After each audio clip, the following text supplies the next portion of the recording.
नमस्कार साथियों। तो आज मैं आपको बताऊंगा कि हमारी जो पृथ्वी है, जो पृथ्वी का वायुमंडलीय दबाव होता है, जिसको वायु दाब कहते हैं, जो वायु दाब होता है और पट्टियां होती है जिसे पेटियां कहते हैं, वो कितने प्रकार की होती है। वायु दाब और पेटियां कितने प्रकार की होती है, तो मैं उसके बारे में आपको आज बताऊंगा कि जो मौसम है, जो दाब है, वो पूरी धरती पर, ये धरती का मान के चलो कि ग्लोब है, हमारी धरती है, तो धरती का जो दाब है वो एक जैसा नहीं रहता है, हर जगह एक जैसा नहीं रहता है। मतलब हवाओं का जो चलने का रास्ता होता है, उनका जो डायरेक्शन होती है, उनमें चेंजेस होते रहते हैं। वो दाब के कारण होता है, जिसको हम पेटियां कहते हैं, वायु दाब और पेटियां। तो ये कितने प्रकार की होती है, आज मैं इसके बारे में आपको पूरी जानकारी बताऊंगा। तो शुरू करते हैं हम जीरो इक्वेटर से। मैंने आपको अक्षांश रेखाएं पढ़ाई हैं, देशांतर रेखाएं पढ़ाई हैं। देशांतर रेखाएं कितनी होती है, अक्षांश रेखाएं कितनी होती है, इनके बारे में मैंने आपको पूरी जानकारी दी है। जो तिरछी लाइनें होती है, जैसे ये है जीरो इक्वेटर, ध्यान से देखिए, ये है जीरो इक्वेटर, जीरो इक्वेटर या भूमध्य रेखा, इसको भूमध्य रेखा भी कहते हैं। इस रेखा, ये जो धरती के बीच में लाइन होती है, इसके ऊपर का जो हिस्सा होता है, ये उत्तरी ध्रुव कहलाता है, ये उत्तरी ध्रुव कहलाता है, और जो नीचे का होता है वो दक्षिणी ध्रुव कहलाता है।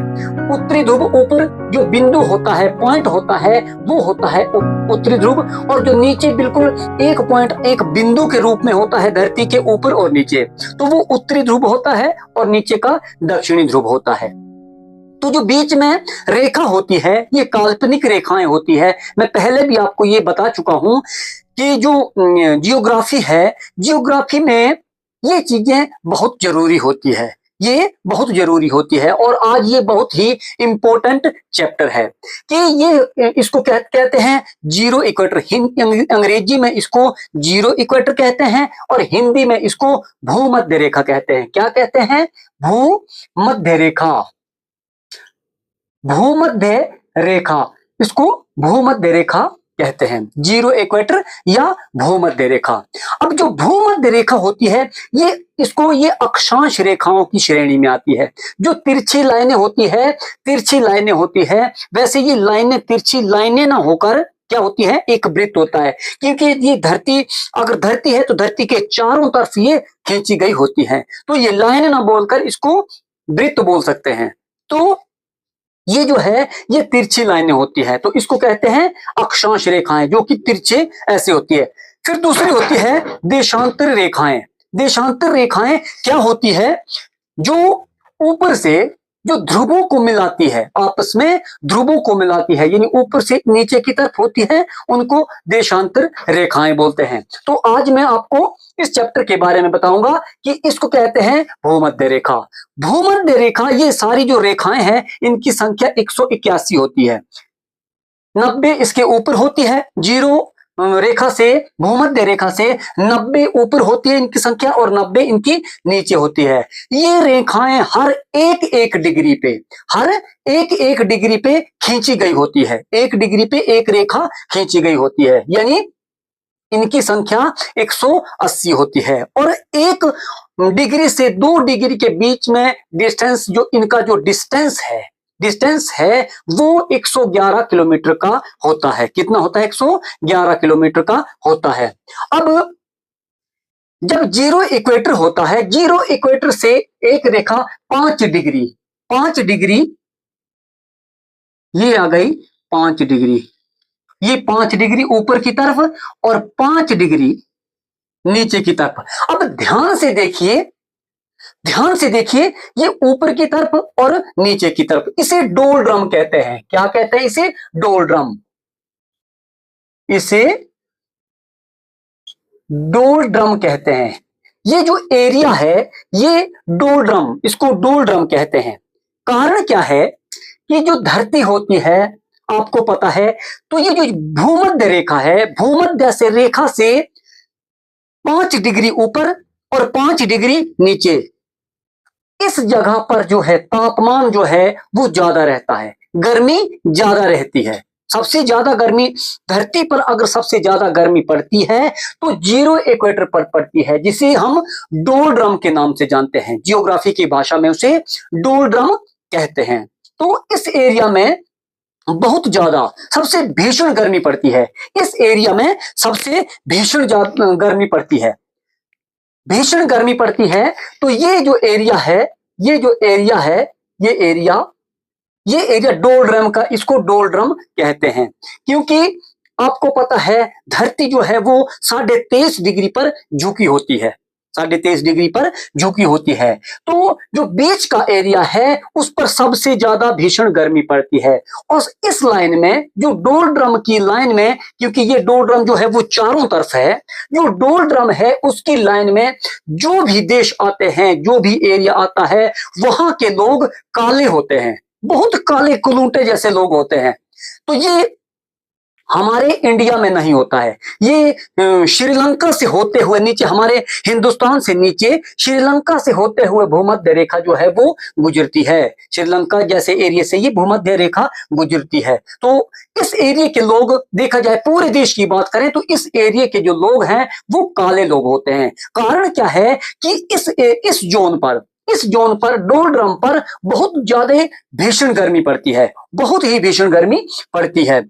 0 से 5 डिग्री ऊपर और 0 से 5 डिग्री नीचे, मतलब कुल मिलाकर 10 डिग्री, इसको क्या कहें, 10 डिग्री। तो 10 डिग्री जो है इस पर बहुत ज्यादा गर्मी पड़ती है।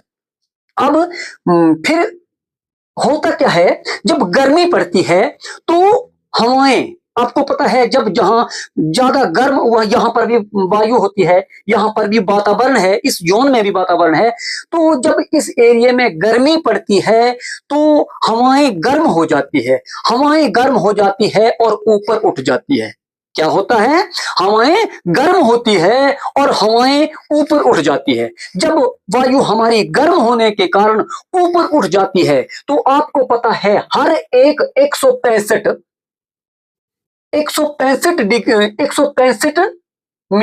मीटर, 165 मीटर पर 1 डिग्री तापमान में गिरावट होती है। जैसे ही हवाएं ऊपर उठती है, डोलड्रम से गर्म होने के कारण डोलड्रम में ज्यादा गर्मी पड़ती है और हवाएं गर्म हो जाती है और ऊपर उड़ जाती है। जब ऊपर उड़ती है तो आपको पता है 165 डिग्री पर हाइट पर जाने पर वातावरण में 1 डिग्री टेम्परेचर में गिरावट होती है। तो जैसे ही हवाएं 165 करके ऊपर उठती है, उतने डिग्री उसमें गिरावट हो जाती है।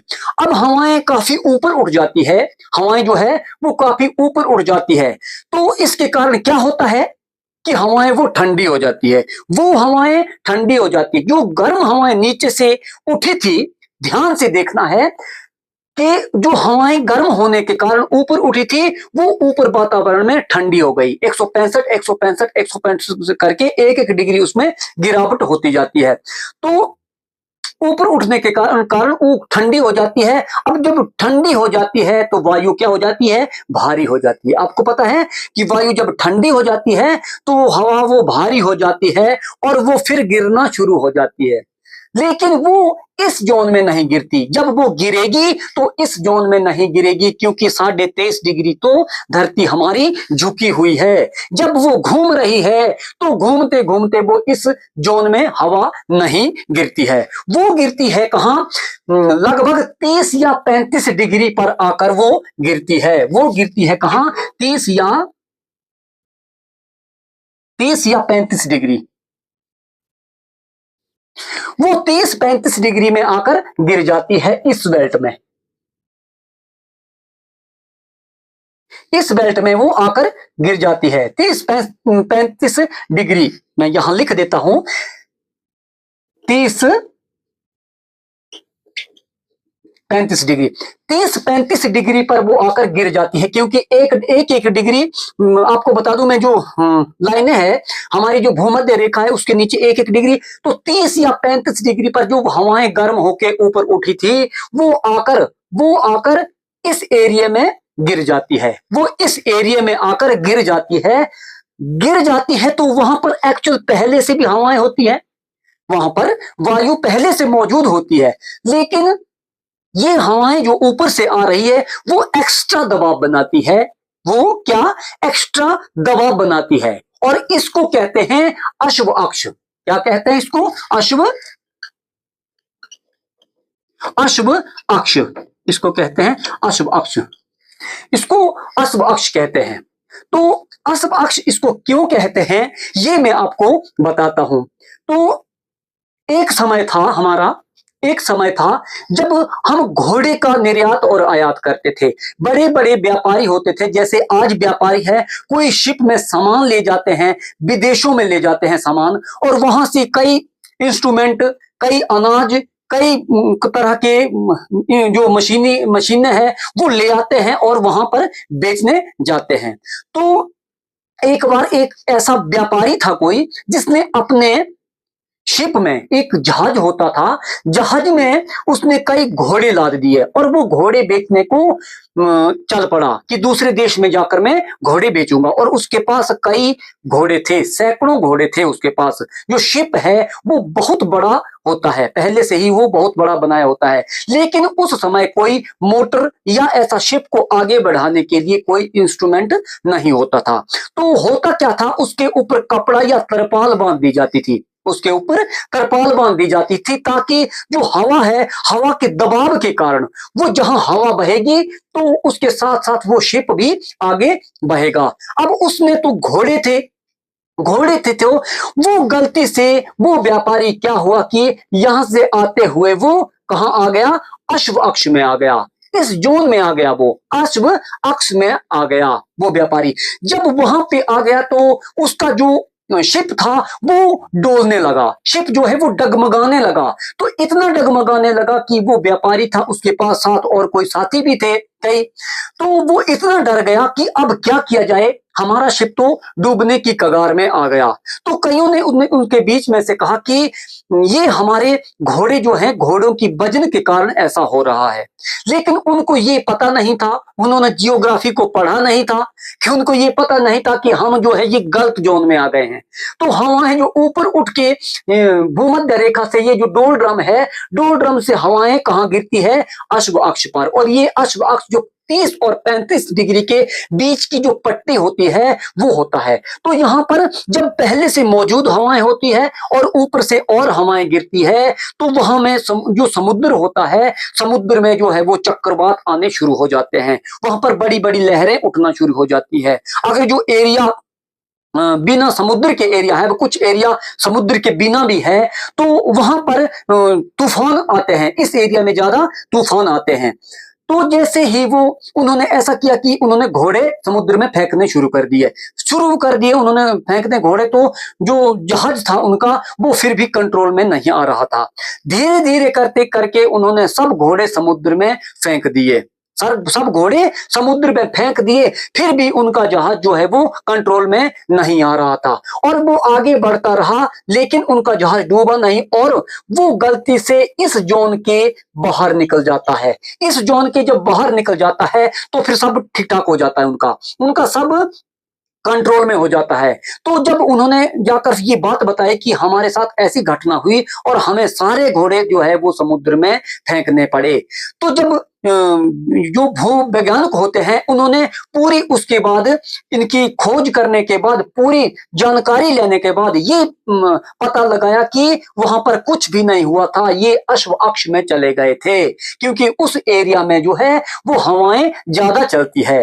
तो इसी कारण इसका नाम जो है वो अश्व अक्ष पड़ा। ऊपर जाएंगे, ऊपर जब कुछ हवाएं जो है वो ऊपर की तरफ बहती है, कुछ हवाएं जो है वो नीचे की तरफ बहती है। तो ऊपर भी जो 30-35 डिग्री पे क्या होता है? अश्व अक्ष होता है। ऊपर भी अश्व अक्ष होता है और नीचे भी अश्व अक्ष होता है, तो इसको कहते हैं अश्व अक्ष। आई होप आपको यहां तक आपको समझ आ गया होगा। अब मैं आगे बताता हूं आपको। अश्व अक्ष के ऊपर जो ध्रुव है, जो उत्तरी ध्रुव है, जो उत्तरी ध्रुव है, उत्तरी ध्रुव है और दक्षिणी ध्रुव है, उत्तरी ध्रुव है और दक्षिणी ध्रुव है, इन पर जो है वो दाब जो है वो ज्यादा होता है। हवाओं का दबाव जो है वो ज्यादा होता है, वायुमंडलीय दाब जो है वो ज्यादा होता है। कारण क्या होता है कि ये दुनिया की सबसे ठंडी जगहों में से एक होती है, क्योंकि नीचे यहाँ पर जो अंटार्कटिका है वहां पर बर्फ ही बर्फ है, वहां है। और ऊपर यहाँ सबसे ऊपर टॉप पर कौन सा देश पड़ता है? नॉर्वे। तो नॉर्वे और नीचे अंटार्कटिका, अंटार्कटिका में कोई भी देश नहीं है। वहां पर 7 देशों के रिसर्च सेंटर हैं और हमारा भी वहां पर रिसर्च सेंटर है। हमारे हिंदुस्तान के 3 रिसर्च सेंटर हैं अंटार्कटिका में। तो इन जगहों पर जो है ये दाब ज्यादा होता है। क्या कारण है? कि वहां पर ठंड की वजह से, क्योंकि जो जहां ठंड ज्यादा रहेगी वहां पर जो वायु है वहां पर नीचे दबाव नीचे ज्यादा बनाएगी, और जहां पर गर्म रहेगी वहां से ऊपर उठ जाएगी। तो इसी कारण यहां पर जो वायु दाब है वो ज्यादा रहता है। उसके बाद मैं आपको बता दूं कि जो लो दाब होता है, लो दाब भी होता है, वो कहां होता है? वो होता है 65 और 60 डिग्री पे। 65 और 60 डिग्री की इस पट्टी पर क्या होता है? वायु दाब जो है वो लो वायु दाब होता है। 60 से 65 डिग्री, 60 से 65 डिग्री, 65 डिग्री पर दाब जो है वो लो होता है। यहां पर वायु दाब लो हो जाता है। कारण क्या होता है? होता क्यों है? प्रेशर जो है, जो जीरो ये भूमध्य है, भूमध्य पर क्या होता है? लो हो जाता है। क्या होता है? Low pressure. यहां होता है लो प्रेशर, यहां पर लो प्रेशर हो जाता है। यहां मैं एल से लिख रहा हूं, लो प्रेशर। लो प्रेशर हो जाता है। और जब ऊपर 60 और 65 डिग्री पे जाएंगे, 60 और 65 डिग्री पे जाएंगे तो वहां पर भी लो प्रेशर देखने को मिलता है। लो प्रेशर देखने को मिलता है। यहां पर लो देखने को मिलता है। लेकिन जो 35 और 30 डिग्री की जो पट्टी है, जो ये एरिया है, इसमें हाई प्रेशर देखने को मिलता है। हाई प्रेशर देखने को मिलता है। कारण क्या है कि मैं अब आपको बताता हूं, ध्यान से देखना। जब यहां से हवाएं गर्म होती है तो ऊपर उठती है, हवाएं गर्म होती है तो ऊपर उठती है। जब हवाएं ऊपर उठती है, हवाएं गर्म होके ऊपर उठ गई, ऊपर उठ जाती है। और हवाएं यहां से फिर जब ठंडी हो जाती है तो क्या होता है? नीचे गिर जाती है, नीचे गिर जाती है और फिर यहां आकर जीरो इक्वेटर पे आ जाती है। और यहां पर जो प्रेशर है वो लो प्रेशर होता है। लो प्रेशर कैसे होता है? अत्यधिक गर्मी के कारण, क्योंकि वहां पर जो एक्चुअल हवाएं थी वो तो उड़ गई, वही वापस ऊपर ठंडी होके, जो ऊपर ठंडी हो जाती है वो वापस वहां आ जाती है। तो वहां पे दाब नहीं होता है, वहां पे दाब नहीं होता है। तो जो ये अश्व अक्ष मैंने आपको बताया, यहां पर एक्चुअल पहले से हवा थी। सपोज दैट आपके पास कमरे में 10 आदमी बैठने की जगह है, 10 आदमियों की जगह है, और ऊपर से आपने ऐसा किया 8 आदमी और भेज देते हैं उस कमरे में, 8 आदमियों को और ठूस देते हैं। तो जब 8 आदमी वहां पे आ जाएंगे तो जगह तो हो रहेगी उनके पास 10 आदमियों की, लेकिन जबरदस्ती उसमें डालेंगे तो क्या हो जाएगा? वहां पर प्रेशर, आदमियों का प्रेशर वहां पर घोच पोच ज्यादा हो जाएगी। तो ऐसा होता है कि जो पहले से वो वहां पर हवाएं मौजूद होती है, और यहां से जो भूमध्य रेखा, जो 2 ड्रम है, जो 2 ड्रम से हवा आकर ऊपर जाती है, ठंडी होकर फिर गिरती है, तो अश्व अक्ष में आकर गिरती है। तो वहां पर पहले से हवाएं थी, लेकिन और हवाएं आकर वहां पर गिर गई तो वहां का जो एरिया है वो तूफानी एरिया बन जाता है। मतलब वहां पर दाब जो है वो प्रेशर जो है वो हाई प्रेशर हो जाता है। यहां पर प्रेशर क्या हो गया? हाई। तो आई होप यहां तक आपको समझ आ गया। फिर जो हवाएं, अब कुछ हवाएं ऊपर से जो हवाएं हैं वो भी नीचे गिरी, वो भी नीचे को गिरने लगी, ऊपर से हवाएं नीचे गिरती है। और जो 30-35 डिग्री से जो हवाएं यहां से भी फिर ऊपर उठती हवाएं, तो यहां से अब जैसे ऊपर को, यहां भी ऊपर चली गई हवाएं, यहां से ऊपर गई और ऊपर से नीचे को आ गई हवाएं, हवाएं ऊपर से नीचे को आ गई और यहां से ऊपर को, कहीं ना कहीं तो रास्ते में टकराएगी, कहीं ना कहीं तो रास्ते में टकराएगी। और जब टकराएगी तो वो हवाएं जो है वो ऊपर उठ जाएगी, हवाएं ऊपर उठ जाएगी। ऊपर उठ जाएगी तो वहां पर जो प्रेशर है वो लो प्रेशर हो जाता है। वहां पर प्रेशर क्या हो जाता है? लो प्रेशर, क्योंकि हवाओं के साथ हवाएं जो है वो टकरा के ऊपर उड़ जाती है और नीचे जमीन पर या समुद्र में जो प्रेशर था वो लो प्रेशर हो जाता है। तो आपको समझ आ गया कि किस तरह से वायु दाब और ये वायु दाब और पट्टियां होती है। तो कितनी पट्टियां होती है? ये आप 7 पट्टियां होती है। वायु दाब की जो 7 पेटियां होती, कितनी पेटियां होती है? 7 होती है। एक आ गया जो डोल ड्रम का एरिया है, डोल ड्रम एक आ गया। 3 इसके ऊपर एक तो आ गए जो अश्व अक्ष है वो 35 और ये 30 और 35 डिग्री पे आ गया, और उसके बाद आ गया 60 और 65 डिग्री का एरिया, और फिर आ गया जो ध्रुव है उनमें भी चेंजेस देखने को मिलते हैं। तो कितने हैं ये? कुल मिलाकर 7 हैं। तो आई होप आपको पूरा समझ आ गया होगा कि जो दाब है, वायु दाब है, और उसकी पेटियां कितनी हैं और किस तरह से वो काम करती है, कि हवाएं जो है वो कहां से उठती है, कहां कहां वो गिरती है, कहां हाई प्रेशर होता है, कहां लो प्रेशर होता है।